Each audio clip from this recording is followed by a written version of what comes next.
ಗುರುರ್ಬ್ರಹ್ಮ ಗುರುರ್ವಿಷ್ಣು ಗುರುರ್ದೇವೋ ಮಹೇಶ್ವರಃ ಗುರು ಸಾಕ್ಷಾತ್ ಪರಬ್ರಹ್ಮ ತಸ್ಮೈ ಶ್ರೀ ಗುರವೇ ನಮಃ. ಧ್ಯಾನ ಮೂಲ ಗುರುಮೂರ್ತಿ ಪೂಜ್ಯ ಮೂಲ ಗುರುಪಾದ ಮಂತ್ರ ಮೂಲ ಗುರುವಾಕ್ಯ ಮುಕ್ತಿ ಮೂಲ ಗುರುಕೃಪಾ. ಶ್ರೋತ್ರಿಯ ಬ್ರಹ್ಮನಿಷ್ಠ ಸದ್ಗುರು ಬಸವಾನಂದರ ಪಾದಕಮಲಗಳಿಗೂ ಅವರ ಪ್ರತಿರೂಪದಂಥ ನಿಜಗುಣಪ್ಪನವರ ಪಾದಕಮಲಗಳಿಗೂ ನನ್ನ ದೀರ್ಘದಂಡ ಪ್ರಣಾಮಗಳನ್ನು ಸಲ್ಲಿಸುತ್ತಾ, ಸದ್ಗುರು ಮಾರ್ತಂಡ ಸಾಬಾಯಿ ಸದ್ಗುರುಗಳ ಪಾದಕಮಲಗಳಿಗೂ ಹಾಗೂ ರಾಯಪ್ಪ ಸದ್ಗುರುಗಳ ಪಾದಕಮಲಗಳಿಗೂ ನನ್ನ ದೀರ್ಘದಂಡ ಪ್ರಣಾಮಗಳನ್ನು ಸಲ್ಲಿಸುತ್ತಾ, ಗುರು ಸ್ವರೂಪರಾದಂಥ ನನ್ನ ಪತಿದೇವರಿಗೂ ಕೂಡ ನನ್ನ ದೀರ್ಘದಂಡ ಪ್ರಣಾಮಗಳನ್ನು ಸಲ್ಲಿಸುತ್ತಾ, ಮನದಲ್ಲಿ ಸ್ಮರಿಸಿಕೊಳ್ಳುತ್ತಾ, ತಮ್ಮೆಲ್ಲರಿಗೂ ವಂದಿಸುತ್ತಾ, ಇವತ್ತಿನ ಕೈವಲ್ಯ ಪದ್ಧತಿ ನಿಜಗುಣರ ಒಂದು ಕೈವಲ್ಯ ಪದ್ಧತಿ ಒಳಗೆ ಶಿವಕಾರಣ ಸ್ಥಳ ಆಧಾರದ ವಿಷಯ ಅದ. ಇಲ್ಲಿ 8ನೆಯ ಪದದಿಂದ ಇವಾಗ ನೋಡ್ಬೇಕಾಗ್ತದ. ಅಂದ್ರೆ ಈ ಪರಮೇಶ್ವರನ ಒಂದು ಮಂಗಲವನ್ನು ಮಾಡಿ ಈಗ ಪಾರ್ವತಿಯ ಮಂಗಲವನ್ನು ಮಾಡ್ತಾರೆ. ಇಲ್ಲಿ ಕೆಲವು ವಿಚಾರಗಳನ್ನು ಹೇಳ್ತಾ ಬರ್ತಾರೆ, ನೋಡೋಣ. ಕೆಲವೊಂದೊಂದು ನಾಮಗಳನ್ನು ಹೇಳಿದ್ದಾರೆ. ಅಷ್ಟು ಹೆಸರುಗಳನ್ನು ನೋಡಿ ಸ್ವಲ್ಪ ಅರ್ಥವನ್ನು ನೋಡಿಕೊಂಡು ನಾವು ಮುಂದಕ್ಕೆ ಹೋಗೋಣ.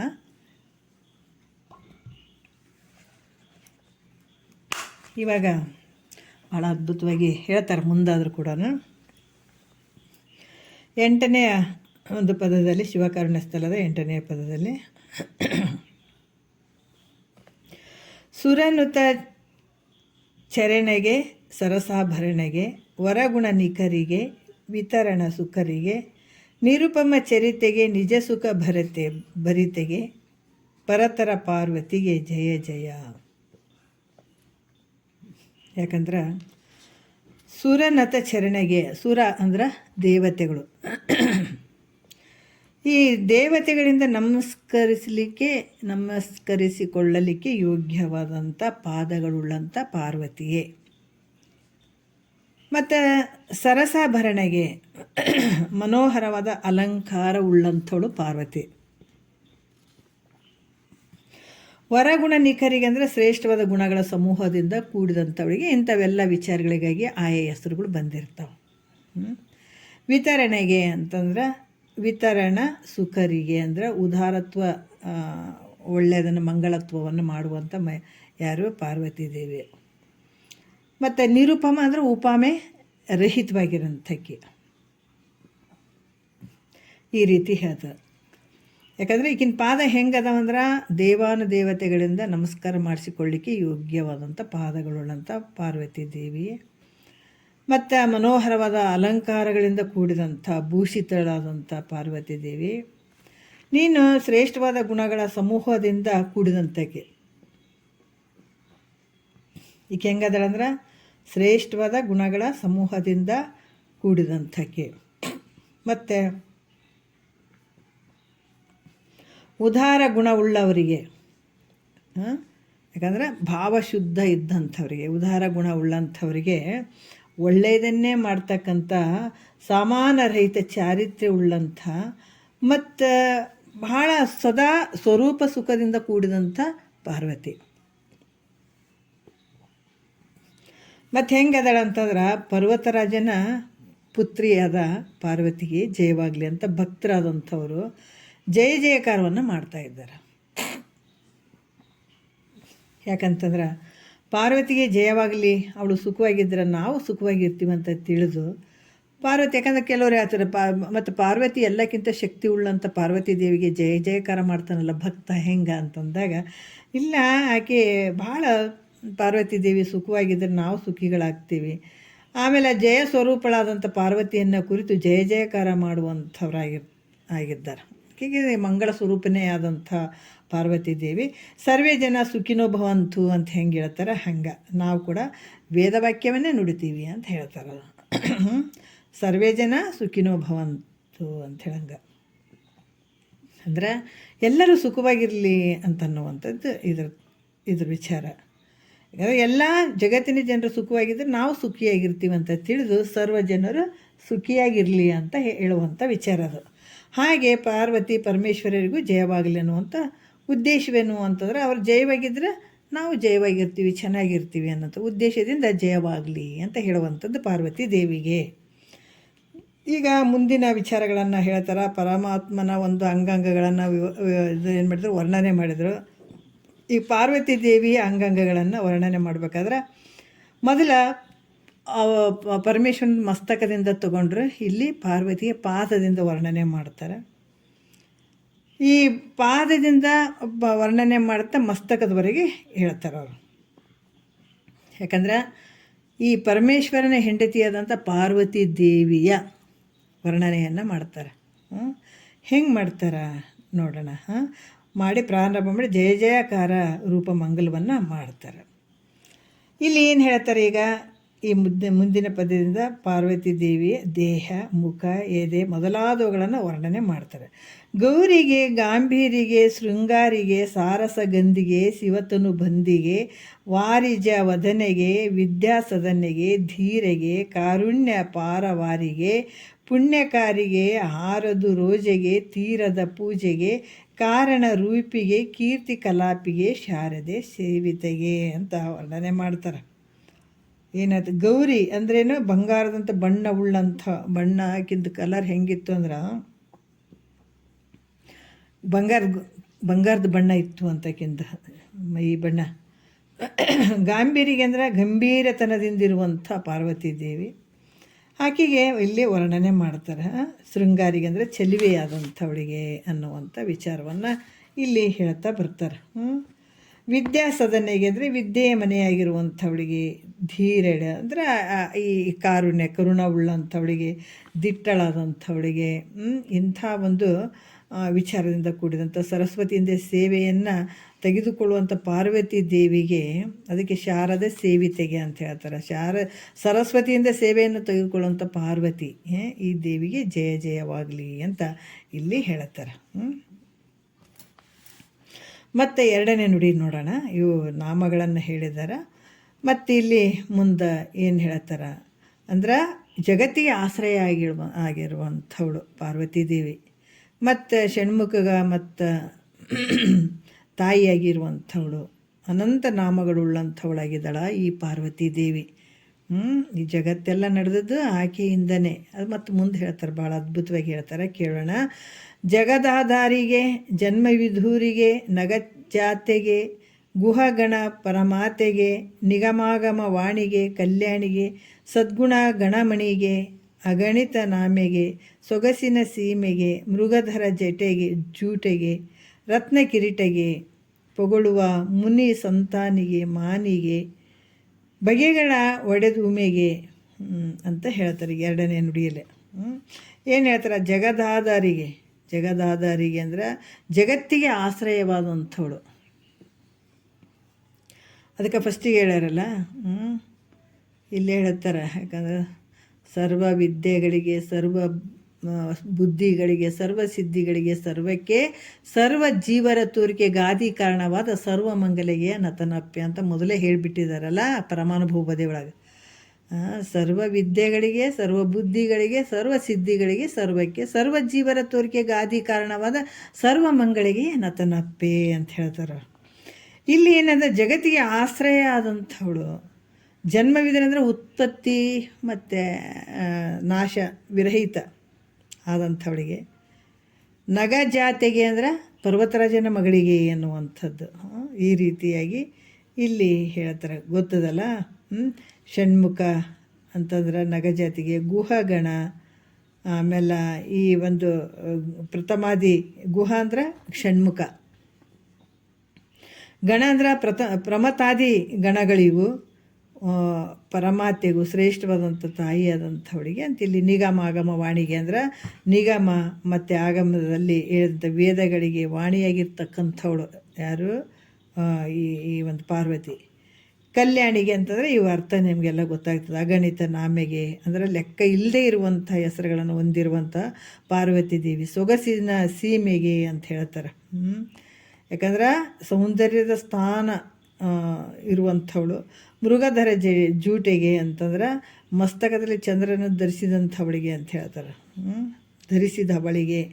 ಮೃಗಧರ ಜೂಟೆಗೆ ಅಂತಂದ್ರೆ ಮಸ್ತಕದಲ್ಲಿ ಚಂದ್ರನ ಧರಿಸಿದಂಥವಳಿಗೆ ಅಂತ ಹೇಳ್ತಾರೆ ಅವರು.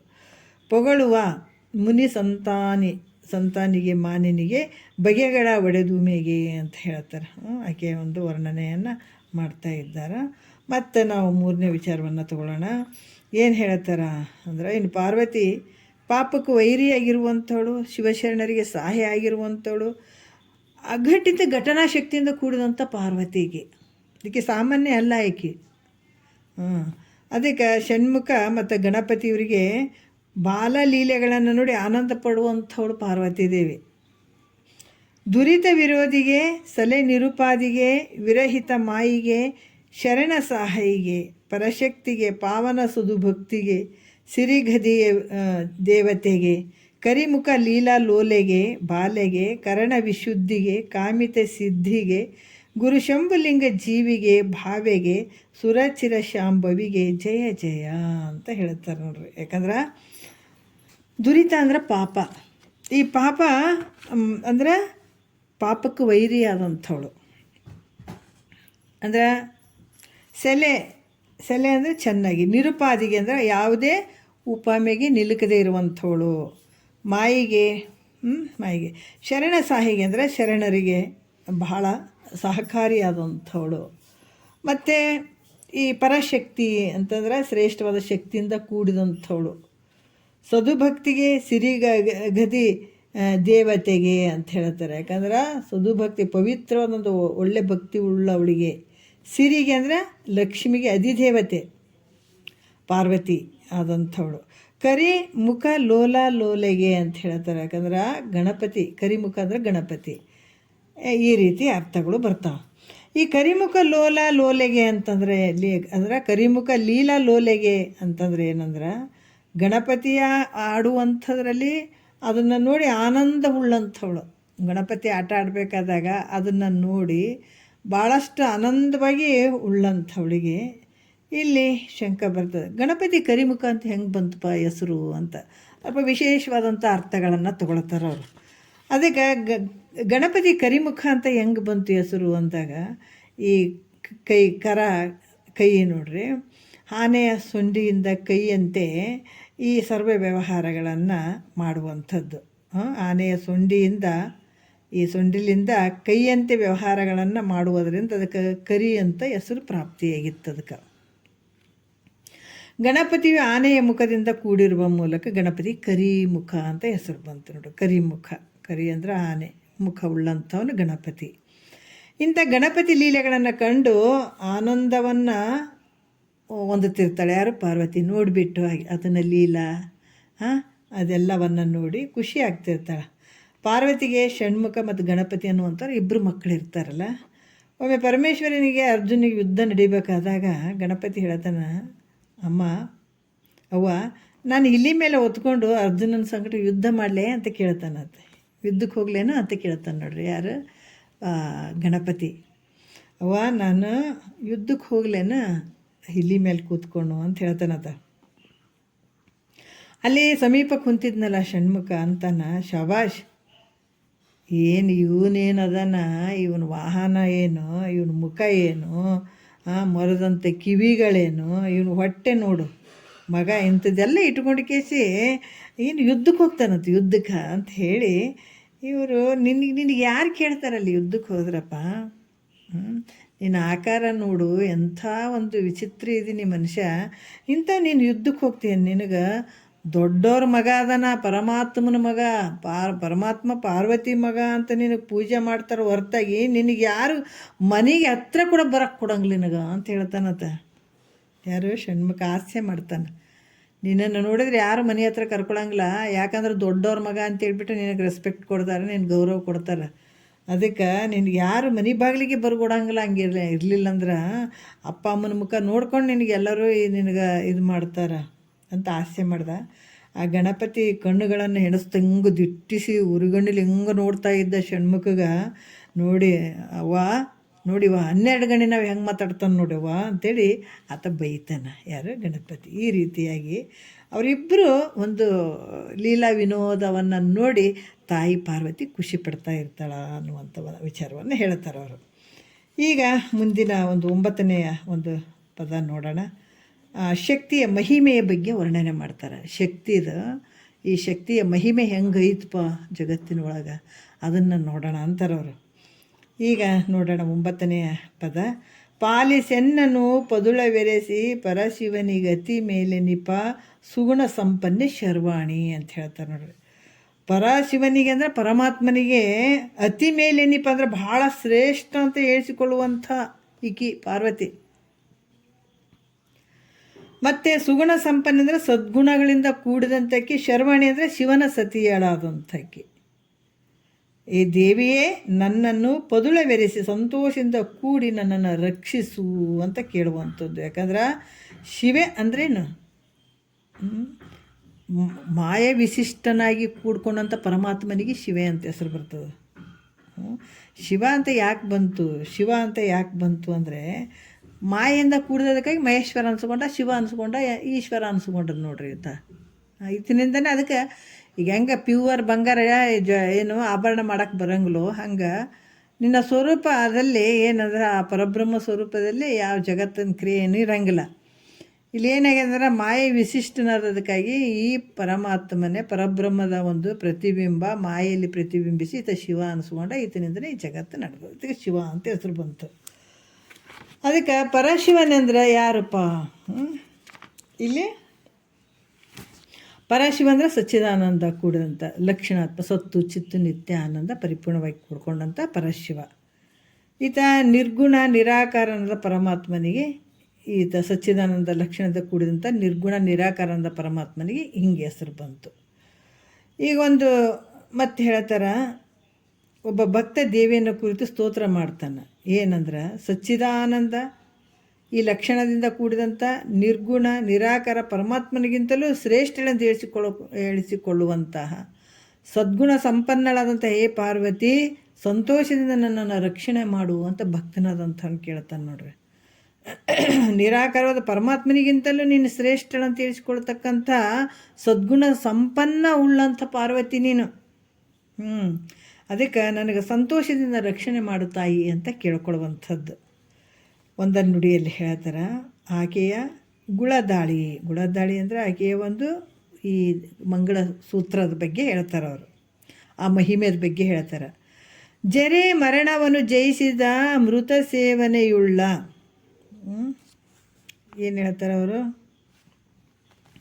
ಅಮೃತ ಸೇವನೆಯುಳ್ಳ, ಜರೆ ಮರಣವನ್ನು ಜಯಿಸಿದ ಅಮೃತ ಸೇವನೆಯುಳ್ಳ ಅರಿಯ ಜಾದಿಗಳ ಬಲಹನಪಹರಿಸಿದ ಆ ಗರಳವನ್ನು ನಲಿದುಂಡು ಹರನು ಅಳುಕದೆ ಉಳಿದ ಬಾಸುರತೆ ನಿನ್ಕೈರ್ ದಾಳಿಯ ಮಹಿಮೆ ಗಿರಿಜೆ ಅಂತ 1ನೇ ನುಡಿಯಲ್ಲಿ ಹೇಳ್ತಾರೆ. ಏನು ಹೇಳ್ತಾರಪ್ಪ ಅಂತಂದರೆ ಇಲ್ಲಿ ಈ ಒಂದು ಅಮೃತ ಸೇವನೆಯನ್ನು ಮಾಡಿ ಜರೆ ಮರಣವನ್ನಂದ್ರೆ ಮುಪ್ಪು ಮರಣಗಳನ್ನು ಜಯಿಸಿದಂತಹ ಗೆದ್ದಂತಹ ಅಮೃತ ಆಹಾರವನ್ನು ಮಾಡುವ ನಾರಾಯಣ ಬ್ರಹ್ಮ ಅಂದರೆ ವಿಷ್ಣು ಬ್ರಹ್ಮ ವಿಷ್ಣು ಮಹೇಶ್ವರ ಈ ಸಾಮರ್ಥ್ಯವನ್ನು ಅಪಹರಿಸಿದ ಅಂದರೆ ತಿರಸ್ಕಾರ ಮಾಡಿದಂತಹ ನೋಡ್ರಿ ಇಲ್ಲೇನು ಹೇಳ್ತಾರ, ಅಮೃತ ಸೇವೆಯನ್ನು ಮಾಡಿ ಮುಪ್ಪು ಮರಣಗಳನ್ನು ಗೆದ್ದಂತಹ ಯಾರು? ದೇವತೆಗಳು, ಹರಿ ಬ್ರಹ್ಮಾದಿಗಳು ಸಾಮರ್ಥ್ಯವನ್ನು ನಾಶ ಮಾಡಿದ ನೋಡ್ರಿ ಯಾರು? ಅದಕ್ಕೆ ಇಲ್ಲಿ ಕಾಲಕೂಟ ವಿಷಯವನ್ನು ಪರಮಾತ್ಮನು ಹೆದರದೆ ಸಂತೋಷದಿಂದ ಕುಡಿದು ಬದುಕಿದ.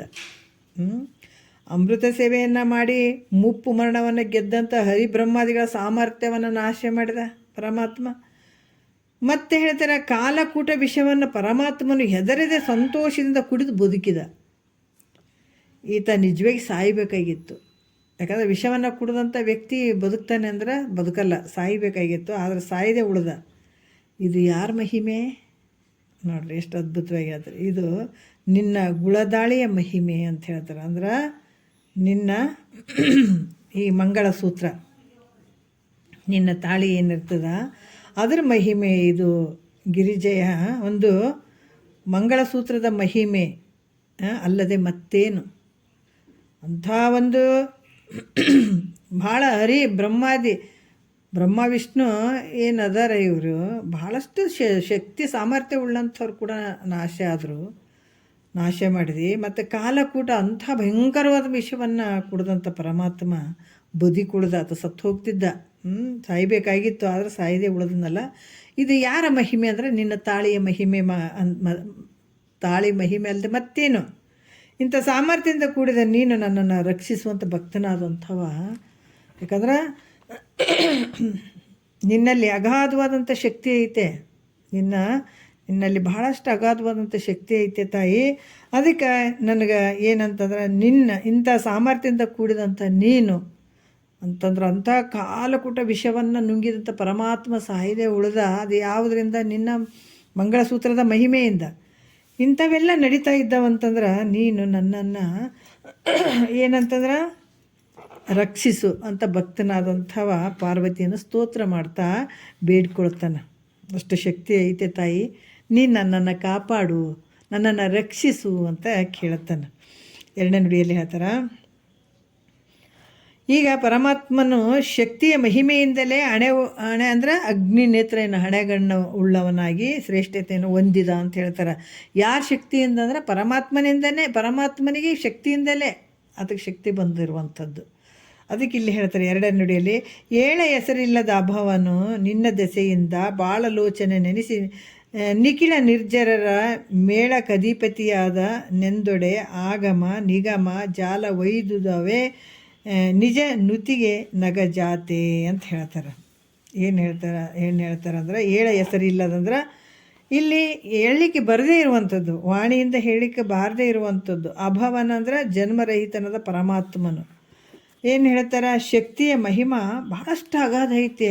ನಿನ್ನ ಶಕ್ತಿ ಅಷ್ಟಿಷ್ಟಲ್ಲ ತಾಯಿ. ಪ್ರತಿಯೊಂದು ಪದಾರ್ಥಕ್ಕೆ ಮುಂದೆ ಬರಬೇಕಾದ್ರೆ ಮತ್ತು ಅದು ಪ್ರಸಿದ್ಧಿಗೆ ಬರಬೇಕಾದ್ರೆ ಶಕ್ತಿಯಿಂದಲೇ. ಜಗತ್ತಿನ ಏನು ಇಷ್ಟೆಲ್ಲ ನಡೆದದ ಯಾರಿಂದ? ನಿನ್ನಿಂದನೇ, ಶಕ್ತಿಯಿಂದಲೇ. ಹೇಗಂದ್ರೆ ಒಬ್ಬನೊಬ್ಬ ಚಿತ್ರಗಾರ ಒಂದು ಒಂದು ಚಿತ್ರವನ್ನು ಬರೀತಾನಲ್ಲ, ಅದು ಒಂದು ಗೋಡೆಯ ಮೇಲೋ ಅಥವಾ ಒಂದು ನಾಟಕ ಶಾಲೆಯಲ್ಲೋ ಹಚ್ಚಿರ್ತಾರೆ. ಅದನ್ನು ಆ ಚಿತ್ರವನ್ನು ನೋಡಿದ ಕೂಡಲೇ ಆಹಾ ಎಂಥ ಚಿತ್ರವುದು, ಯಾರು ಬರೆದಿದ್ದಾರೆ?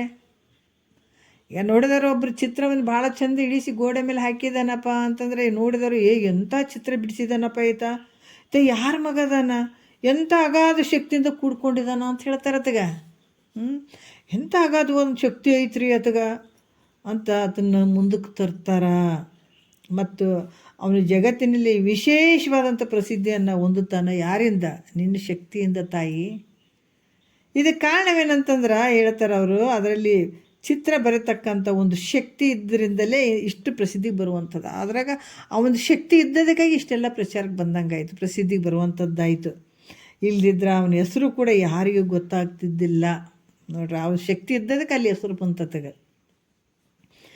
ಇನ್ನು ಪೈಲ್ವಾನ್ ನೋಡ್ರಿ, ಎತ್ತುತ್ತಾನ ಬಂಡಿ, ಕಲ್ಲು ಬಂಡಿಗಳನ್ನು ಎತ್ತುತ್ತಾನ, ಗುಂಡುಗಳನ್ನು ಎತ್ತುತ್ತಾನ, ಮತ್ತು ಗಾಡಿಯನ್ನು ಎಳೀತಿರ್ತಾನ, ಬಸ್ಸನ್ನು ಎಳೀತಿರ್ತಾನೆ. ನಾವು ನೋಡ್ತೀವಿ.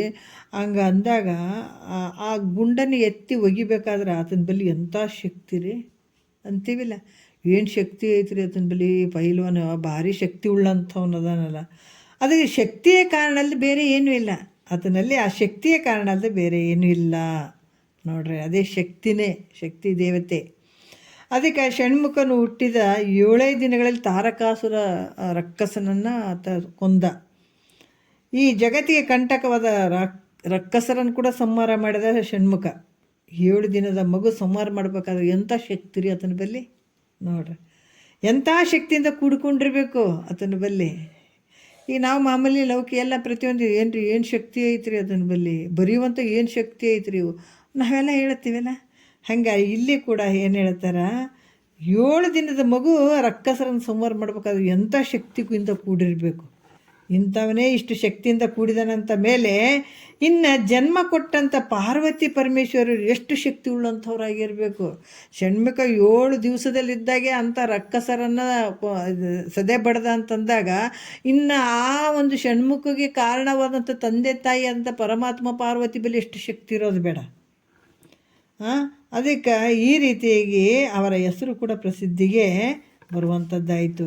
ಇದು ಎಂದರೆ ಮಹಿಮೆ ಎಂದರೆ ಶಕ್ತಿಯ ಮಹಿಮೆ ಅಲ್ಲದೆ ಇನ್ನೇನು ಬೇರೆ ಏನೈತೆ ಹೇಳ್ರಿ, ಶಕ್ತಿಯ ಮಹಿಮೆನೇ ಐತಪ್ಪ. ಇವಾಗ ಹಾಗೆ ಹೇಳ ಹೆಸರಿಲ್ಲದಂದರೆ ವಾಣಿಯಿಂದ ನುಡಿದು ಹೇಳಲಿಕ್ಕೂ ಬಾರದೇ ಇದ್ದಂಥ ನಾಮ ರಹಿತ ಜನ್ಮರಹಿತನಾದಂಥ ಪರಮೇಶ್ವರನು ನಿನ್ನಿಂದಲೇ ಅಂದ್ರೆ ಅದು ವಾಣಿಗೆ ಹೇಳಕ್ಕೆ ಬರದೇ ಇರುವಂತಹ ಮತ್ತು ನಾಮರಹಿತ, ಯಾವ ಹೆಸರಿಲ್ಲ, ಆಮೇಲೆ ಜನ್ಮ ಹುಟ್ಟು ಇಲ್ಲ, ಸಾವು ಇಲ್ಲ, ಇಂಥ ಪರಮೇಶ್ವರ ನಿನ್ನಿಂದಲೇ ಅಂದರೆ ಶಕ್ತಿಯಿಂದಲೇ ಹಣೆಗಣ್ಣುಳ್ಳಂಥವನಾದ. ಅದಕ್ಕೆ ಯಾವುದರಿಂದ ಶಕ್ತಿ ಬಂತು ಹಣೆಗಣ್ಣು? ನಿನ್ನ ಶಕ್ತಿಯಿಂದಲೇ ಪಾರ್ವತಿ ದೇವಿಗೆ ಹೇಳ್ತಾರೆ ನೋಡು, ನಿನ್ನಿಂದನೇ ಆತಗೆ ಮುಂದೆ ಬರುವಂಥವನಾದ ತಾಯಿ, ಅದಕ್ಕೆ ನನ್ನನ್ನು ರಕ್ಷಣೆ ಮಾಡು ಅಂತ ಕೇಳ್ಕೊಳ್ಳುವಂಥದ್ದು ನಿನ್ನ ಶಕ್ತಿಯಿಂದಲೇ ಎಲ್ಲ ಇಷ್ಟೆಲ್ಲ ನಡೆದಂಥದ್ದು ಅಂತ ಕೂಡ ಹೇಳ್ತಾರೆ. ಮೂರನೇ ನುಡಿಯಲ್ಲಿ ಹೇಳ್ತಾರೆ, ನಿನಗೆ ಏನು ಹೇಳ್ತಾರೆ ಅಂತಂದ್ರೆ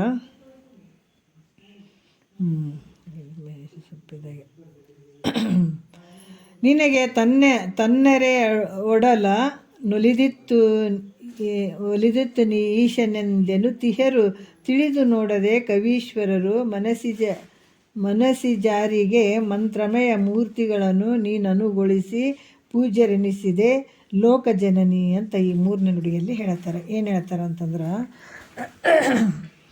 ಲೋಕಜನನಿ ಅಂದರೆ ಜಗತ್ತಿಗೆ ತಾಯಿಯಾದಂಥ ಏ ಪಾರ್ವತಿಯೇ, ಕವೀಶ್ವರರು ಅಂದರೆ ಕವೀಶ್ವರರು ತಿಳಿದು ನೋಡದೆ ವಿಚಾರ ಮಾಡದೆ ನೋಡ್ರಿ. ಯಾಕಂದ್ರೆ ತನ್ನೆರೆ ಒಡಲು ಅಂದ್ರೆ ಅರ್ಧ ಶರೀರವನ್ನು ಪರಶಿವನು ಏನು ಮಾಡಿದೆ, ಈಶ್ವರನು ಪರಶಿವನು ತನ್ನ ಅರ್ಧ ಶರೀರವನ್ನು ಮೆಚ್ಚಿ ನಿನಗೆ ಕೊಟ್ಟ ಅನ್ನುವಂಥ ವಿಚಾರವನ್ನು ಹೇಳ್ತಾರೆ ಅವರು. ಏನು ಹೇಳ್ತಾರೆ, ಜಗತ್ತಿಗೆ ತಾಯಿಯಾದಂಥ ಎಲೆ ಪಾರ್ವತಿಯೇ, ಕವಿಗಳು ವಿಚಾರ ಮಾಡದೆ ಪರಮೇಶ್ವರನು ನಿನಗೆ ತನ್ನ ಅರ್ಧ ಶರೀರವನ್ನು ಮೆಚ್ಚಿ ಕೊಟ್ಟಿರುವನೆಂದು ಹೇಳ್ತಿರುವಂಥವ್ರು. ಯಾಕಂದರೆ ಕವಿಗಳು ನಾನಾ ರೀತಿಯಿಂದ ವರ್ಣನೆ ಮಾಡ್ತಾರೆ. ನಿನಗೆ ಮೆಚ್ಚಿ ಪರಮಾತ್ಮ ನಿನಗೆ ಅರ್ಧ ಶರೀರವನ್ನು ಕೊಟ್ಟಿದ್ದಾನಂತ ಅವ್ರಿಗೆ ಕವಿಗಳು ಹೇಳ್ತಾರೆ. ಅದು ತಪ್ಪು. ನೀನೇ ಪರಶಿವನಿಗೆ ಮಂತ್ರ ಸ್ವರೂಪವಾದ ಉಳ್ಳವಳನ್ನಾಗಿ ಮಾಡಿದಿ. ನೋಡ್ರಿ ಎಷ್ಟು ಅದ್ಭುತವಾಗಿ ಹೇಳ್ತಾರೆ ಅವರು. ಯಾಕಂತಂದ್ರೆ ಇಲ್ಲಿ ಅದು ಹೇಳ್ತಾರೆ ತಪ್ಪು. ನೀನೇ ಪರಶಿವನಿಗೆ ಮಂತ್ರ ಸ್ವರೂಪವಾದ ಶರೀರ ಉಳ್ಳವನನ್ನಾಗಿ ಮಾಡಿದೆ ನೀನು. ಕವಿಗಳು ಹೇಳುವಂಥದ್ದು, ಒಂದು ಸೆಕೆಂಡ್, ನಿನಗೆ ಅರ್ಧ ಶರೀರವನ್ನು ಮೆಚ್ಚಿಕೊಟ್ಟಿದ್ದಾನಂತ ಹೇಳ್ತಾ ಇದ್ದಾರೆ. ಆದ್ರೆ ತಪ್ಪು. ಪರಮೇಶ್ವರನಿಗೆ ಮಂತ್ರ ಸ್ವರೂಪವಾದ ಶರೀರ ಉಳ್ಳವನನ್ನಾಗಿ ಮಾಡಿದಂತೆ ನೀನೇ ಇದೆ. ಅದು ಹೆಂಗಂತಂದ್ರೆ ನಮಃ ಶಿವಾಯ ಅನ್ನುವಂಥ ಒಂದು ಮಂತ್ರ ಐತಲ್ಲ, ನಮಃ ಶಿವಾಯ ಅನ್ನುವಂಥ ಮಂತ್ರ ನಕಾರದಿಂದ ವಿಷ್ಣು ಅದ ನೋಡ್ರಿ. ನಕಾರದಿಂದ ವಿಷ್ಣು, ಮಕಾರದಿಂದ ಬ್ರಹ್ಮ, ಶಿಕಾರದಿಂದ ರುದ್ರ. ನಮಃ ಶಿವಾಯ ಏನು ಮಂತ್ರ ಐತಲ್ಲ ನೋಡ್ರಿ, ಇವೆಲ್ಲ ಆಕಾರ ಯಾರಿಂದ ಬಂದವು? ಈ ಶಕ್ತಿಯಿಂದ ಬಂದಿದ್ದಾವೆ ನಿನಗೆ. ಈ ಮಂತ್ರ ಎಲ್ಲಿಂದ ಬಂತು? ಶಕ್ತಿಯಿಂದ, ಪಾರ್ವತಿ ನಿನ್ನಿಂದ. ಅದಕ್ಕೆ ಹೇಳ್ತಾರೆ ನಮಃ ಶಿವಾಯ ಅನ್ನುವಂಥ ಮಂತ್ರ ಉಂಟು. ನಕಾರದಿಂದ ವಿಷ್ಣು, ಮಕಾರದಿಂದ ಬ್ರಹ್ಮ, ಶಿಕಾರದಿಂದ ರುದ್ರ, ವಕಾರದಿಂದ ಈಶ್ವರ, ಯಕಾರದಿಂದ ಸದಾಶಿವ. ಅಯ್ಯೋ ಪಂಚಮೂರ್ತಿಗಳು ಉತ್ಪನ್ನ ಆಗುವಂಗೆ ಮಾಡಿದ್ದೀನಿ ನೀನು. ಅದಕ್ಕೆ ಇವ್ರ ಮಂತ್ರದ ಒಂದೊಂದು ಅಕ್ಷರದಿಂದ ಉತ್ಪತ್ತಿಯಾಗಿರುವ ಮೂಲಕ ನೋಡ್ರಿ, ಒಂದೊಂದು ಈ ಮಂತ್ರದ ಒಂದೊಂದು ಅಕ್ಷರದಿಂದ ಉತ್ಪತ್ತಿಯಾಗಿರುವಂಥದ್ದು. ನದಿಂದ ನೋಡ್ರಿ, ನದಿಂದ ವಿಷ್ಣು ಅದಕ್ಕೆ ಹೇಳ್ತಾರೆ ನಮಃ ಶಿವಾಯ. ಬ್ರಹ್ಮ, ವಿಷ್ಣು, ಮಹೇಶ್ವರ, ಮತ್ತು ಇಲ್ಲಿ ಈಶ್ವರ, ಸದಾಶಿವ ಅನ್ನುವಂಥದ್ದು ಪಂಚಮೂರ್ತಿಗಳು. ಈಶ್ವರ, ಸದಾಶಿವ, ಬ್ರಹ್ಮ, ವಿಷ್ಣು, ರುದ್ರ, ಈಶ್ವರ, ಸದಾಶಿವ ಅಂತ 5 ಮೂರ್ತಿಗಳು ಉತ್ಪನ್ನ ಆದವು. ಅದರಿಂದ ನಿನ್ನ ಶಕ್ತಿಯಿಂದ ಆತಗ. ಅದಕ್ಕೆ ಇವರು ಮಂತ್ರದ ಒಂದೊಂದು ಅಕ್ಷರದಿಂದ ಉತ್ಪತ್ತಿಯಾಗಿರುವ ಮೂಲಕ ಇವರಿಗೆ ಮಂತ್ರಮಯ ದೇಹಗಳು ಪ್ರಾಪ್ತಾದವು. ಇದಕ್ಕೆ ಏನಾಯಿತು? ಮಂತ್ರಮಯ ದೇಹಗಳು ಪ್ರಾಪ್ತಾದವು. ಈ ಪ್ರಕಾರ ಮಂತ್ರಮಯ ದೇಹ ಉಳ್ಳವರನ್ನಾಗಿ ಮಾಡಿ ಜಗತ್ತಿನಲ್ಲಿ ಪೂಜೆ ಮಾಡಿಸಿಕೊಳ್ಳಲಿಕ್ಕೆ ಯೋಗ್ಯರನ್ನಾಗಿ ಮಾಡಿದಂತಕಿ ನೀನವ ನೋಡ್ರಿ.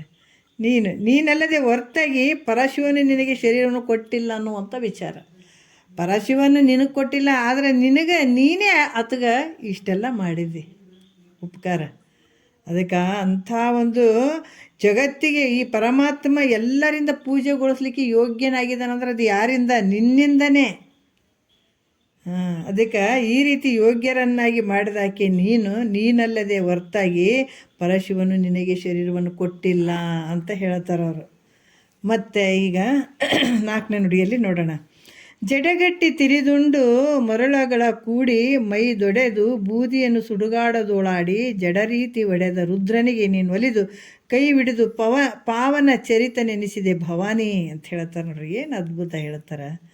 ಅದಕ್ಕೆ ಪರಮಾತ್ಮನು ಶಕ್ತಿಯಿಂದ ಕೂಡಿಕೊಂಡಿದ್ದರಿಂದ ಪವಿತ್ರವಾದ ಚಾರಿತ್ರ್ಯ ಉಳ್ಳವನಾದವನನ್ನು ಅಂತದ್ದು ಹೇಳ್ತಾರೆ. ಯಾಕಂದರೆ ಈಗಿನ್ನ ಕೂಡ್ಕೊಂಡದಕ್ಕಾಗಿ, ಶಕ್ತಿಯಿಂದ ಕೂಡಿದಂದಕ್ಕಾಗಿ ಪವಿತ್ರವಾದ ಚಾರಿತ್ರ್ಯ ಉಳ್ಳಂಥವನು ಪರಮಾತ್ಮ ಅಂತ ಅನ್ನಂಗಾಗ್ಯದ ಈಗ. ಯಾಕಂದರೆ ನೀನು ಹೆಂಗಿದ್ದಿ ಮೊದಲ ಜಡೆಗಟ್ಟಿ ಅಂದರೆ ಎಣ್ಣೆ ಮೊದಲಾದವಳು ಇಲ್ಲದ್ರಿಂದ ಕಟ್ಟಿದ ಕೂದಲು ಹೆಂಗದ್ವಿ ಜಡಿಗಟ್ಟಿತ್ತು. ಮತ್ತು ತಿರಿದುಂಡಂದ್ರೆ ಹಿರ್ಕೊಂಡು ಈ ತಂದು ಉಂಡು ಅಲ್ಲೆಲ್ಲೆಲ್ಲಿ ಇಸ್ಕೊಂಡು ಬಂದು ಊಟ ಮಾಡುವಂಥದ್ದು. ಮರಳುಗಳ ಕೂಡಿ ಅಂದರೆ ಭೂತಗಳ ಕೂಡಿ ಇರುವಂಥವನು. ನೀನು ಸುಡುಗಾಡದೊಳಗೆ ಎಣಗಳನ್ನು ಸುಡ್ತಕ್ಕಂಥ ಭೂಮಿಯಲ್ಲಿ ತಿರುಗಾಡಿ ಆ ಬೂದಿಯನ್ನು ಮೈಗೆಲ್ಲ ಹಚ್ಕೊಂಡಂಥವನೇನು.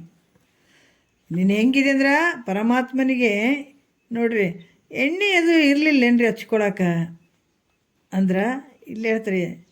ಆತಗೆ ಯಾವುದು ಹಚ್ಕೊಳ್ತಿರ್ಲಿಲ್ಲ. ಆತನ ಕೂದಲೆಲ್ಲ ಜಡಿಗಟ್ಟಿದ್ವು. ಮನೆಗೆ ಭಿಕ್ಷೆ ಬಿಟ್ಟು ಊಟವನ್ನು ಮಾಡ್ತಿದ್ದ.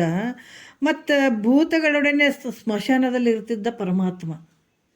ಅದಕ್ಕೆ ಮೈಯೆಲ್ಲ ಹೆಣದ ಬೂದಿಯನ್ನು ಬಡಿದ್ಕೊಳ್ತಿದ್ದ ನೋಡ್ರಿ ಆತ. ಬೂದಿಯನ್ನು ಮೈ ತುಂಬ ಬಡ್ಕೊಳ್ತಿದ್ದ.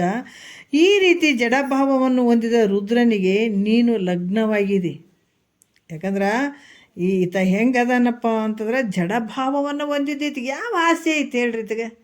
ಎಲ್ಲೋ ಬೀಳೋದು, ಎಲ್ಲೋ ತಿನ್ನೋದು, ಸುಡುಗಾಡ್ಯಾಗ ಬೀಳೋದು, ಅದರ ಬೂದಿಯನ್ನು ಮೈಗೆ ಹಚ್ಕೊಳ್ಳೋದು, ಇಷ್ಟೆಲ್ಲ ಮಾಡಿ ಜಡಭಾವವನ್ನು ಹೊಂದಿದಂಥ ರುದ್ರನಿ ನೀನು ಲಗ್ನವಾದ್ರಿಂದಲೇ ಆತಗೆ ಅನಂತ ಮಹಿಮೆಗಳನ್ನು ಮಾಡಿ ನೋಡ್ರಿ. ಅದಕ್ಕೆ ಅನಂತ ಮಹಿಮೆಗಳು ಎಲ್ಲಿಂದ ಬಂದವು ಅಂದ್ರೆ ನಿನ್ನಿಂದನೇ ಬಂದಾವ ಆತಗೆ. ಅದಕ್ಕೆ ಪವಿತ್ರವಾಗಿದ್ದ ಚರಿತ್ರೆ ಉಳ್ಳಂಥವನಾದನು. ನಿನ್ನಿಂದನೇ ಆತಗೆ ಇಷ್ಟೆಲ್ಲ ಶಕ್ತಿ ಬಂತು. ಆತನ ಮಹಿಮೆ ಕೂಡ ಜಾಸ್ತಿ ಆಯಿತು.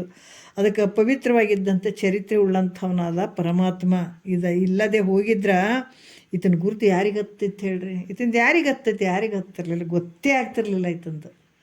ನಿನ್ನಿಂದನೇ ಅಂತ ಹೇಳ್ತಾರೆ. ಇಲ್ಲಿ ವಾಚ್ಯಾರ್ಥ ಲೆಕ್ಕದಾಗ ಹೇಳಿದಾರ. ಲಕ್ಷ್ಯಾರ್ಥ ಲೆಕ್ಕದಾಗ ಸುಡುಗಾಡಂದ್ರೆ ಏನು ಇಷ್ಟತನ ಹೇಳಿದ್ರೆ. ಅದಕ್ಕೆ ಹೇಳುವಂಥದ್ದು ಪ್ರತಿಯೊಬ್ಬರು ಮಹಾತ್ಮರು ಏನು ಹೇಳ್ತಾರಪ್ಪ ಅಂದರೆ ವಾಚ್ಯಾರ್ಥ ಲೆಕ್ಕದಾಗ ಇವತ್ತು ಹಬ್ಬ ಹರಿದಿನಗಳೇನು ಮಾಡ್ತಾ ಇದ್ದೀವಲ್ಲ, ಮತ್ತು ಕೆಲವೊಂದು ದೇವ್ರುಗಳ ಮತ್ತು ಅವ್ರ ಆಕಾರ ಗೀಕಾರ ಅಂತೆಲ್ಲ ನಾವು ನೋಡ್ತಾ ಇರ್ತೀವಲ್ಲ, ಅದು ವಾಚ್ಯಾರ್ಥ ಲೆಕ್ಕದಾಗ ನೋಡಿದ್ರೆ ಲಕ್ಷ್ಯಾರ್ಥ ಲೆಕ್ಕದಾಗ ಬೇರೆಯೇ ಇರ್ತಾವೆ.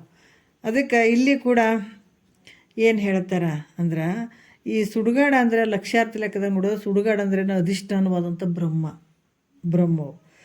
ಪಿಸಾಚಗಳಂದ್ರೆ ವೃತ್ತಿಗಳು. ಮತ್ತು ತನ್ನ ವೃತ್ತಿಗಳೆಲ್ಲವನ್ನು ಸ್ವರೂಪದಲ್ಲಿರಿಸಿದ್ದನು. ತನ್ನ ಸ್ವರೂಪದಲ್ಲಿರಿಸಿದ್ದ ವೃತ್ತಿಗಳನ್ನು ಜಡಗಟ್ಟಿ ತಿರಿದುಂಡು ಅಂದರೆ ಲೋಕವಾಸನ, ಅಂದರೆ ಈ ಶಾಸ್ತ್ರವಾಸನ ದೇಹವಾಸನ ರಹಿತನಾಗಿದ್ದಾತ. ಹೆಂಗಂದ್ರೆ ಆ ಜಡೆಗಟ್ಟಿ ತಿರಿದುಂಡು ಅಂದರೆ ಜಡೆ ಕಟ್ಟಿ ಅದೆಲ್ಲ ಕೂದಲುಗಳೆಲ್ಲ ಜಡೆಗಟ್ಟಿದ್ವು. ಅದಕ್ಕೆ ಅದರ ಅರ್ಥ ಏನಂದ್ರೆ ಈ ಲೋಕವಾಸನೆ, ಈ ವಾಸನೆಗಳು 3 ರೀತಿ ಇರ್ತಾವೆ. ಯಾವ ವಾಸನೆ? ಲೋಕವಾಸನೆ, ದೇಹವಾಸನೆ ಮತ್ತು ಶಾಸ್ತ್ರವಾಸನೆ. ಈ 3 ಹೋಗ್ಬೇಕು ಮಹಾತ್ಮರಿಗೆ ತಿಳಿದಂಥ. ಈ 3 ಏನು ವಾಸನೆ ಇರಬಾರ್ದು. ಲೋಕವಾಸನೆ ಹೋಗ್ಬೇಕು, ಶಾಸ್ತ್ರವಾಸನೆ ಹೋಗ್ಬೇಕು, ದೇಹವಾಸನೆನೂ ಕೂಡ ಹೋಗಬೇಕು. ಈತ ಹೆಂಗದನ ಈ 3 ವಾಸನ ರಹಿತನಾಗಿದ್ದಂಥವನು ಪರಮಾತ್ಮ. ಅಂದ್ರೆ ವೈರಾಗ್ಯಶಾಲಿಯಾಗಿದ್ದ ಅನ್ನುವಂಥ ಭಾವ. ಮತ್ತು ಇದೊಂದು ನೋಡೋಣ 5ನೇ ನುಡಿಯಲ್ಲಿ ಏನು ಹೇಳ್ತಾರಪ್ಪ ಅಂದ್ರೆ ಸಿರಿ ಸಕಲ ಸಂಪದ ವಿದ್ಯೆ ವಿಭವಾದಿ ಪರಿಕರದೊಳು ಹೊಂದಿ ನೀನು ಪರಿಕರಿಸದಿರಲು ಗುರುಶಂಭು ಲಿಂಗದೊಳಗಾವ ಲೇಸಿಹುದಿಳೆಯ ನರರ ಮನದೊಲವಿಯೇ ಲೆಳೆಸಿದೊಡೆ ಗೌರಿ ಅಂತ ಹೇಳ್ತಾರೆ. ಏನು ಹೇಳ್ತಾರೆ? ಸಿರಿ ಅಂದ್ರೆ ಈ ಪರಮಾತ್ಮನಿಗೆ ಬೇಡದವರಿಗೆ ಬೇಡ್ತಕ್ಕಂಥ ವಸ್ತುಗಳನ್ನು ಕೊಡುವಂಥ ಸಾಮರ್ಥ್ಯ ಯಾರಿಂದ ಬಂತು? ಕೇಳಿದಂಥವ್ರಿಗೆ ಕಲ್ಪವೃಕ್ಷ ಕಾಮಧೇನು ಪರಮಾತ್ಮ ಅಂತ ಹೇಳ್ತೀವಿ. ಕೇಳಿದಂಥವ್ರಿಗೆ ಕೇಳಿದ್ದನ್ನು ಕೊಡುವಂಥ ಸಾಮರ್ಥ್ಯ ಎಲ್ಲಿ ಬಂದದ ಪರಮಾತ್ಮಗ? ಇಲ್ಲಾಂದ್ರೆ ಅದಕ್ಕೆ ಯಾವ ಶಕ್ತಿ ಬರ್ತಿರಲಿಲ್ಲ. ಯಾರಿಗೆ ಬೇಡದಂಥವ್ರಿಗೆ ಕೊಡುವಂಥ ಶಕ್ತಿನೇ ಬರ್ತಿರಲಿಲ್ಲ, ಆಕಿನೇ ಇರಲಿಲ್ಲ ಅಂದ್ರೆ. ಎಷ್ಟು ಅದ್ಭುತ ಅಲ್ಲ. ಅದಕ್ಕೆ ಇವತ್ತು ಜಗತ್ತಿನ ನಲಿದುಂಡು ಇಷ್ಟೆಲ್ಲ ಏನು ಜಗತ್ತಿಗೆಲ್ಲ ಕಾಣ್ತದೆ. ಅದಕ್ಕೆ ಕಾಣಕತ್ತದ ಇದೆಲ್ಲ ಈಕೆಯಿಂದ ಒಡಗೂಡಿದದಕ್ಕಾಗೆ ಈಕಿನಿಂದನೇ ಪರಮಾತ್ಮಗೆ ಬಂದದ ಹೆಸರು. ಹೌದಲ್ಲ? ಶಿವಶಕ್ತಿ ಈಕಿಂದ ಎಲ್ಲನೂ ಇಲ್ಲಿ ನಡೆದಂಥ ಸಂಸಾರ, ಜಗತ್ತಿನೊಳಗೆ ನಡೆದಂಥ ಸಂಸಾರ ಯಾರಿಂದ? ಈಕಿನಿಂದನೇ ನಡೆದದ. ಇಲ್ಲಿ ಕೂಡ ಹೇಳ್ತಾರ, ಏನು ಹೇಳ್ತಾರ ಅಂದ್ರೆ, ಈ ಬೇಡದಂಥವ್ರಿಗೆ ಬೇಡದನ್ನು ಕೊಡುವಂಥ ಸಾಮರ್ಥ್ಯ ಯಾರಿಂದ ಬಂತಪ್ಪ ಅಂದರೆ ಈಕಿನಿಂದನೇ ಬಂದದ, ಈ ಶಕ್ತಿಯಿಂದಲೇ ಪ್ರಾಪ್ತ ಆಯಿತು ಅನ್ನುವಂಥದ್ದನ್ನು ಹೇಳ್ತಾ ಇದ್ದಾರೆ. ಅಂದರೆ ಈಗ ಸಿರಿ ಅಂದರೆ ಸೌಭಾಗ್ಯ, ಸಕಲ ಸಿದ್ಧಿ ಅಂದರೆ ಅಣಿಮಾದಿ ಸಿದ್ಧಿಗಳು ನೋಡ್ರಿ.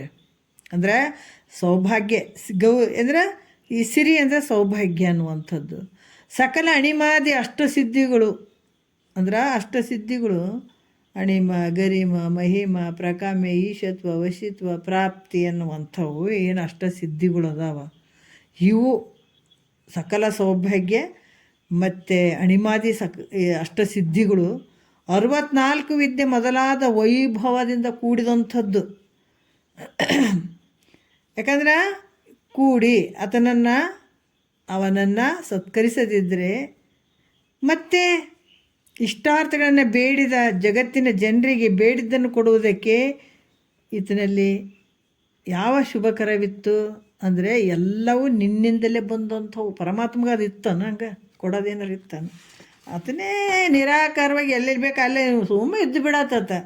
ಆದರೆ ಯಾರಿಂದ ಬಂತಿಂಥ ಸೌಭಾಗ್ಯ ಕೊಡುವಂಥದ್ದು, ಸಕಲ ಅಷ್ಟ ಸಿದ್ಧಿಗಳು ಬರುವಂಥದ್ದು 64 ವಿದ್ಯೆಗಳು ಈ ಎಲ್ಲವೂ ಯಾರಿಂದ ಆಗಿದ್ದಾವಪ್ಪ ಅಂದ್ರೆ ಅದು ಪರಮಾತ್ಮಗಿತ್ತೇನಂದ್ರೆ ಇರಲಿಲ್ಲ. ಅದೆಲ್ಲವೂ ನಿನ್ನಿಂದನೇ ಬಂದಿದ್ದಾವ ತಾಯಿ. ನೀನು ತವರ ಮನೆಯಿಂದ ಇಷ್ಟು ಐಶ್ವರ್ಯಗಳನ್ನ ತೆಗೆದುಕೊಂಡು ಇವನ ಕೈ ಹಿಡ್ದು. ಯಾಕಂದ್ರೆ ನೀನು ತವರ ಮನೆಯಿಂದ ನಿನ್ನಿಂದ ಬಂದಾವ, ನೀನು ತವ್ರ ಮನೆಯಿಂದ ಇಷ್ಟು ಐಶ್ವರ್ಯಗಳನ್ನು ತೆಗೆದುಕೊಂಡು ಇದನ್ನ ಕೈ ಹಿಡ್ಕೊಂಡಿದ್ದೀನೇನು. ಅದರಿಂದ ಇವನು ಇಷ್ಟು ಮುಂದಕ್ಕೆ ಬಂದ ಪರಮಾತ್ಮ. ಇಲ್ಲಾಂದ್ರೆ ಎಲ್ಲಿದ್ದು ಬರ್ತಿದ್ದ ಮುಂದಕ್ಕೆ? ಸ್ವತಃ ಇವನಲ್ಲಿ ಏನೂ ಇರಲಿಲ್ಲ. ಇದನ್ನೆಲ್ಲ ನೋಡಿಕೊಂಡು ಅದು ಕೊಡಂಗ್ಲಂತಲೇ ಕುಂತಿದ್ದ. ಹೋಗಿ ಅಂತಂತವ್ ನೀನು ನನ್ನ ಮಗಳನ್ನೇ ಹಾಕ್ಕೊಳ್ಳಿ ಅಂತ ಕುಂತಿದ್ದ ದಕ್ಷ ಬ್ರಹ್ಮ.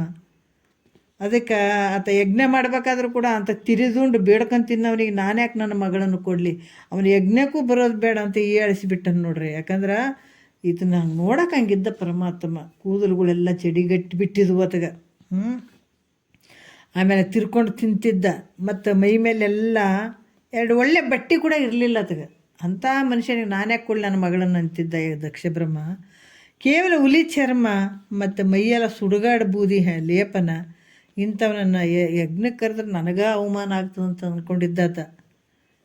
ಈ ರೀತಿ ದಕ್ಷ ಬ್ರಹ್ಮ ಏನಾದ್ರೆ ಈ ಯಜ್ಞ ಕರೀಲಿಲ್ಲ ನೋಡ್ರಿ. ದಕ್ಷ ಯಜ್ಞಕ್ಕೆ ಕರೆಯುವುದನ್ನು ಬಿಟ್ಟ. ಇದ್ರ ಮ್ಯಾಲಿಂದ ನೋಡಿದ್ರೆ ಈ ವೈಭವ, ಸಂಪತ್ತು, ಸಕಲ ಗುಣಗಳು ಯಾರಿಂದ ಅದು ಮೊದಲು ಪಾರ್ವತಿ ಏನು ಮದುವೆ ಆಗಿರಲಿಲ್ಲಲ್ಲ, ಅವಾಗ ಹಾಗೆ ಇದ್ದದ್ದು ಏನೂ ಇರಲಿಲ್ಲ, ಯಾವುದೂ ಇರಲಿಲ್ಲ. ಯಾವಾಗ ಪಾರ್ವತಿ ಮದುವೆ ಆದಳು, ಅದನ್ನ ಕೈ ಹಿಡಿದಳು, ಅಲ್ಲಿಂದ ಪರಮಾತ್ಮಗೆ ಎಲ್ಲವೂ ಪ್ರಾಪ್ತ ಆದವು. ಅದಕ್ಕೆ ಅವನಲ್ಲಿ ಇದೇನು ಇರಲಿಲ್ಲ ಅಂತಂದ್ರೆ ಇದೇನೋ ಆತ ಮುಂದಕ್ಕೆ ಬರ್ತಿರ್ಲಿಲ್ಲ ಅನ್ನುವಂಥ ವಿಚಾರವನ್ನು ಹೇಳ್ತಾರೆ. ಮತ್ತು ಈಗ ಮುಂದೆ ಭಾಳ ಅದ್ಭುತವಾದಂಥ ವಿಚಾರಗಳು ಹೇಳ್ತಾರೆ ಮುಂದಿನ. ಆತನ ಪರಮಾತ್ಮನ ಹೆಂಗೆ ತಿಳಿಬೇಕ್ರಿ? ಈತನೇ ಪರಮಾತ್ಮ ಅಂತ ನಾವು ಹೆಂಗೆ ತಿಳಿಬೇಕ್ರಿ? ಈ ವಿಷಯಗಳು ಭಾಳ ಅದ್ಭುತವಾಗಿ ಬರ್ತಾವೆ ಮುಂದೆ. ಈತನೇ ಪರಮಾತ್ಮ ಅಂತ ನಾವು ಹೆಂಗೆ ತಿಳಿಬೇಕ್ರಿ? ಇಂಥತನೇ ಪರಮಾತ್ಮ ಆಗಿರ್ತಾನ ಅನ್ನುವಂಥ ವಿಚಾರವನ್ನು ಮುಂದೆ ವಿಚಾರಗಳು ಹೇಳ್ತಾರೆ. ಈತಗ ಪರಮಾತ್ಮ ಅನ್ಬೇಕು ನೋಡು, ಇಂಥತನೇ ಪರಮಾತ್ಮ ಹಿಂಗಿರ್ತಾನೆ ನೋಡು ಅನ್ನುವಂಥ ವಿಚಾರವನ್ನು ನಾಳೆಯಿಂದ ಹೇಳ್ತಾರೆ. ಅವೆಲ್ಲ ನಾಮಾವಳಿಗಳು ಇದ್ವಲ್ಲ, ಅವು ಅಷ್ಟೇ ಮಾಮೂಲಿ ಇದ್ದು ಅದನ್ನಷ್ಟೇ ನಾವು ನೋಡ್ಕೊಂಡು ಬಂದಂಗಾಯಿತು. ಇನ್ನು ಮುಂದೆ ಪರಮಾತ್ಮ ಇದೇ ಥರ ಹಿಂಗಿರ್ತಾನೆ ಅನ್ನುವಂಥದ್ದನ್ನು ನಾಳೆ ಸ್ಪಷ್ಟವಾಗಿ ತಿಳಿಸ್ತಾ ಬರ್ತಾರೆ. ನೋಡೋಣ. 1-2 ಮತ್ತು ಗುರುಗಳ ಪಾದಕ್ಕೆ ಅರ್ಪಿಸಿ ಹರವು. ನಾಳೆ ನೋಡೋಣ.